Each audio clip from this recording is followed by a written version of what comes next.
¿Por qué se va? Está Leopoldo Moró, que están investigando justamente la comisión bicameral con mucha información. ¿Qué tal, Leopoldo? ¿Qué tal, Gustavo? ¿Cómo estás? Buenas noches, bien. Bien. Y frente a todo esto, ¿puede, como salió a decir hoy María Eugenia Vidal, ¿qué tiene de ilegal la reunión? Que vayan a la AFI. Mira, para quienes tenemos ya muchos años de militancia política y compromiso político, no importa con qué sector, sino con la vida social y política de la Argentina, con la democracia, es muy doloroso que alguien que ha tenido responsabilidades tan importantes como la gobernadora de la provincia mienta descaradamente. Yo no escuché exactamente el reportaje que hoy le hicieron, pero tengo frases o respuestas que ella dio en esa charla. En primer lugar, miente cuando dice que, como lo están demostrando ustedes aquí, sus funcionarios no sabían que los que estaban participando de la reunión eran altos jerarcas de la AFI. Chau, caído eso. Yo te voy a dar un solo ejemplo. Precisamente el viceministro del gobierno de Vidal, este señor Adrián Grassi, es amigo personal de De Stefano mucho antes de que De Stefano fuera director jurídico de la AFI. Es más, De Stefano era miembro del Consejo de la Magistratura de la Ciudad de Buenos Aires y fue el que le tomó el examen cuando Grassi se postuló para fiscal de la ciudad a Grassi, y él lo impulsó para que fuera fiscal. Te doy un solo ejemplo que demuestra la falacia, las mentiras, la hipocresía. Villegas había tenido reuniones previas con la gente de la AFI. La famosa azafata que entra y sale allí, sí. ¿Con quién se comunica? Con una sola persona, con Dalmau Pereira. ¿Por qué? Porque lo conocía del día anterior.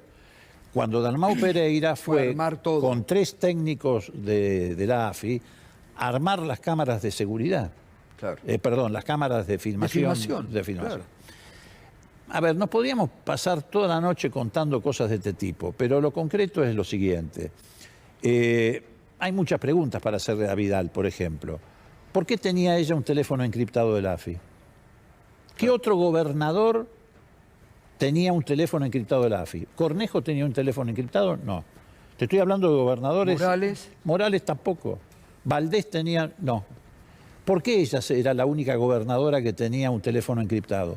¿Por qué Contegrán era el único procurador fiscal de los 23 procuradores fiscales de toda la República Argentina que tenía un teléfono encriptado? Casal. Ni Casal tenía un teléfono. A pesar de que Casal interviene en delitos federales, lo que hubiera... Tampoco lo tendría que tener, sí, pero hubiera sido más justificable. ¿Por qué lo tenían? Porque ellos formaban parte, Vidal, Contegrán, formaban parte del entramado mafioso que llevó adelante esta red de espionaje ilegal y persecución política que, como te he dicho muchas veces, es la más grande de la historia democrática de la Argentina.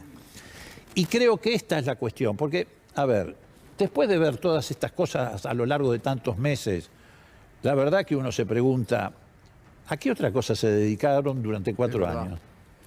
Estaban todo el tiempo yendo de la AFI a la Casa de Gobierno, de la Casa de Gobierno a Olivos, de Olivos a la AFI. Ponerse el nombre Manuela Villegas. Pero ¿qué otra cosa hicieron? Salvo darse un lugarcito para endeudarnos hasta la manija. Totalmente. Salvo eso. Tengo que ir a una pausa. Ahora nos contás qué fueron a hacer hoy al Consejo de la Magistratura, referido a Llores y a Bertuzzi. Leopoldo Moró. Se está investigando esto también en el Congreso, mucha información.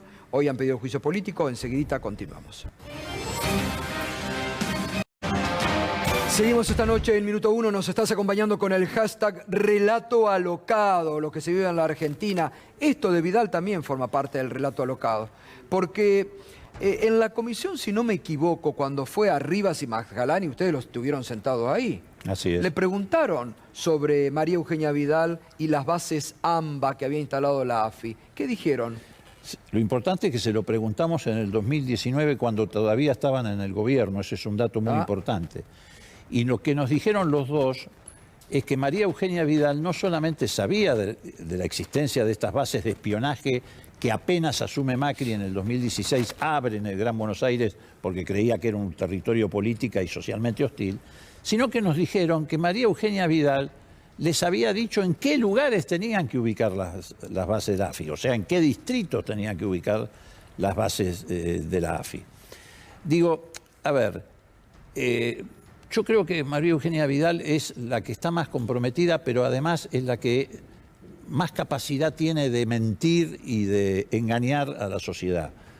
Por su gestualidad, porque se maneja con esa expresión casi como dejando al pasar las circunstancias que se reúnen.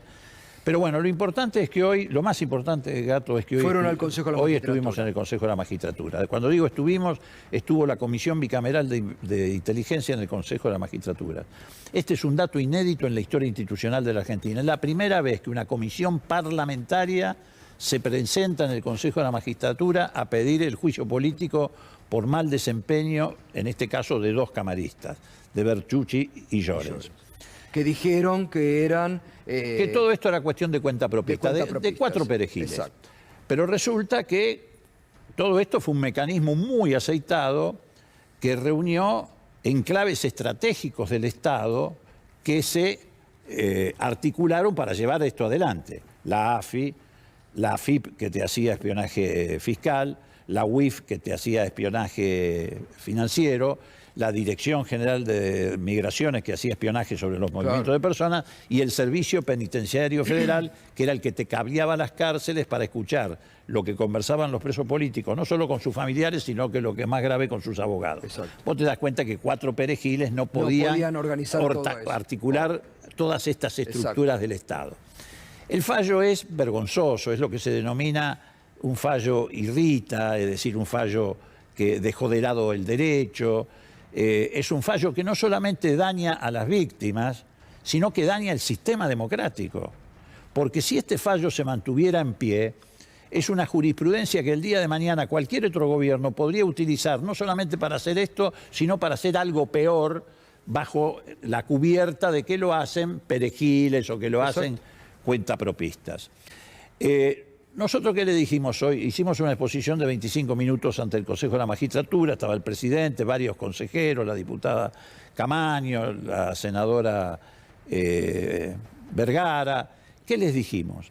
Básicamente, en la Argentina, el daño más grande que hizo todo esto que están mostrando ustedes y que muestran casi todos los medios, con excepción de algunos, el daño más grande es que rompieron el pacto democrático que se selló en el 83.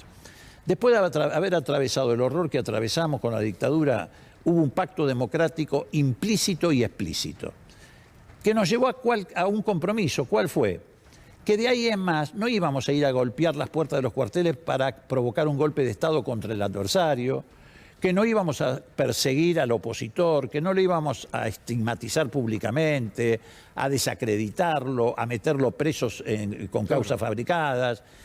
Ese pacto democrático, además, fue también explícito, porque en la época de Alfonsín sancionamos la Ley de Defensa Nacional que le dio un lugar a las Fuerzas Armadas para que no intervinieran más en la vida política de la Argentina. Y cuando se rompió eso, en Semana Santa y con Menem, con Seyneldin, salimos todos a defender... Todo el sistema democrático salió a defender ese concepto. Totalmente. Y en la época de Menem, te estoy hablando de gobiernos muy diferentes, sancionamos por unanimidad la Ley de Seguridad Interior, para que las fuerzas de seguridad interior no hicieran lo que hizo el gobierno de Macri, es decir, meterse en la vida privada de la gente, perseguir opositores. Bueno, ese pacto democrático lo rompió el gobierno de Macri.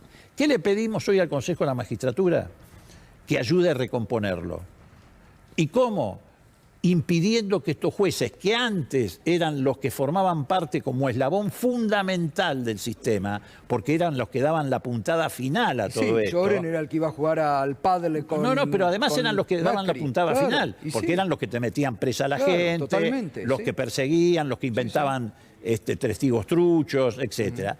Bueno, eso no puede quedar en la impunidad. Y dijimos, el pacto democrático hay que reconstruirlo con el esfuerzo del Parlamento, de los jueces que tienen que revisar todas estas sentencias y del Consejo de la Magistratura, que tiene que castigar severamente a estos jueces que cometieron el delito de la arbitrariedad. Ejercitaron el prevaricato. Prevaricato significa dejar de lado deliberada y voluntariamente el derecho para favorecer una de las partes. Gracias, Leopoldo. Vamos a ver, porque el Consejo de la Magistratura está en deuda. Se tiene que empezar a mover un poquito más. Sin embargo, te voy a decir una cosa. Inmediatamente que hicimos la exposición, le trasladaron la denuncia a la comisión de disciplina, estaba allí presente la presidenta de la comisión de disciplina, y se comprometieron a iniciar rápidamente el proceso. Bueno, está muy bien, porque ya hay otros pedidos de juicio político también sobre estos camaristas, ¿no? Pero así hay que infinidad. Y es grave todo lo que han presentado. Así es. Gracias, Leopoldo. No, al contrario. Gracias.